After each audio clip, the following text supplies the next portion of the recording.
গণপ্রজাতন্ত্রী বাংলাদেশ সরকারের কাছে প্রস্তাবনা পেশ করা হবে, পেশ করবেন আজকের অন্য আয়োজকদের মধ্য থেকে।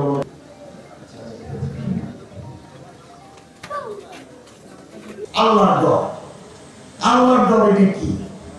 কোরআন শরীফের বহু জায়গায় ইত্তাকুল্লাহ ওয়া মান ইয়াত্তাকিল্লাহ এরকম 100-এর কাছাকাছি 80-82টার মতো আয়াত আছে। 50টা গুলি, one bullet is enough to kill one. একটা গুলিও যথেষ্ট, দুজন জামাই ওর উপরে 50টা গুলি। এটা ক্ষমতার পরিণতি, ক্ষমতার লোভের পরিণতি। 2, টাকা পয়সা দ্বন্দ্বের জন্য মানুষের পাগলামি। যেখানে পয়সা দেখে সেখানে হামলা হয়, যেখানে জমি দেখে সেখানে হামলা করে। ও মা মান নাই, মানুষের ভিতরে দিন ঢুকে যাচ্ছে। এই সমস্ত মাদ্রাসা, এই যে দারুস সুন্নাহ হোসেনের মতো মাদ্রাসা সিলেটে লাখ লাখ আছে, হাজার হাজার আছে, এগুলো আল্লাহ তাআলার রহমত। এই সমস্ত মাদ্রাসার পক্ষে মানুষের মাথায় ঢুকে আসে, মুখে দাঁড়িয়ে আসে, কলেজের ভিতরে আল্লাহর ডর পয়দা হয়। কিছু দুর্বৃত্ত আছে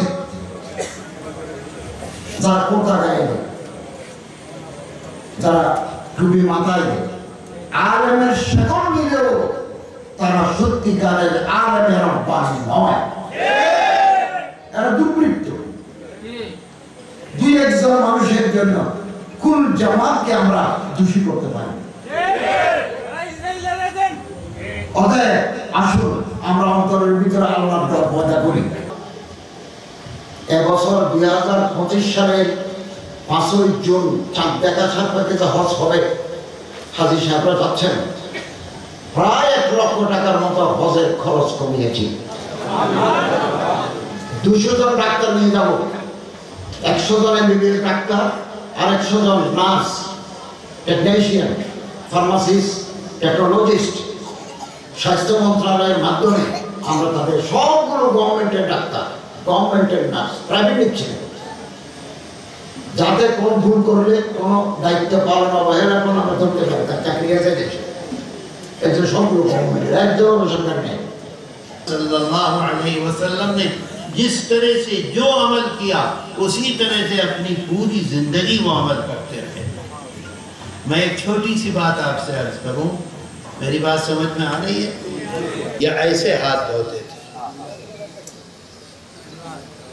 हमारे अकाबिर जो थे, उनकी आदमी ऐसे हाथ नहीं धोएगा, सब ऐसे ऐसे हंसने की बात नहीं है।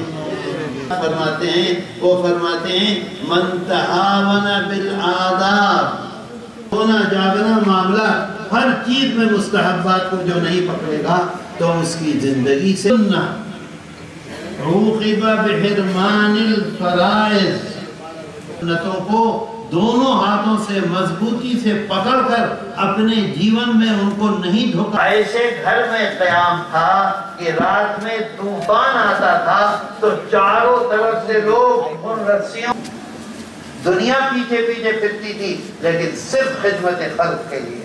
कौन आएगा? জনগণ বিরোধী কোনো কার্যকলাপ যদি আমরা দেখি তাহলে আমরা নীরব থাকবো না, আমরা এর প্রতিবাদ করব। এবং আমরা সামনাসামনি কয়েকবার রাষ্ট্রীয় বৈঠক হয়েছে, সেই বৈঠকগুলিকেও আমরা এইসব কথা পরিষ্কার বলেছি যে আমরা মনে করি এই সরকার আমাদের সরকার, তাই মুসলমানদের সরকার। আমরা চাই এই সরকারের যারা ডক্টর ইউনূস সাহেব বসা আছেন, ওনার নেতৃত্বে যেন ইসলামের বিরুদ্ধে কোনো কাজ, কোনো কথা এই দেশে না হয়। আব্দুল মাজিদ দরিয়াবাদী রহমতুল্লাহ আলাইহি, হযরত মাওলানা আব্দুল বারী নাদভী রহমতুল্লাহ দারুল দেওবন্দ থেকে ফারিগ হওয়ার পরে ব্রাহ্মণবাড়িয়া জামিয়া ইউনুসিয়ার পরে মসজিদে সালাম ফিরানোর পরে তুমি দাঁড়িয়ে বলবে হে মুসল্লিয়ানে কেরাম। খলিফা হযরত মদনী রহমতুল্লাহ আলাইহি খলিফা ছিলেন। গুরু শেখ সাহেবকে আমরা হারিয়েছি, পুরানা শেখ সাহেবকে আমরা হারিয়েছি। এই আরে হাজিরিন, এরা বর্তমান জমানার নব্য ফেরাউন, মুসা নবীর জমানার ফেরাউনের চেয়ে এই নতুন ফেরাউন হাতগুলি কোন অংশে কম নয়। মুসা নবীর জমানার ফেরাউনের হাত ওই জমানার মুসলিম শিশুদের রক্তে লাল ছিল, আর বর্তমান জমানার দপ্ত ফেরাউন নেতানিয়াহুর মোদির হাতও মুসলিম শিশুদের রক্তে লাল।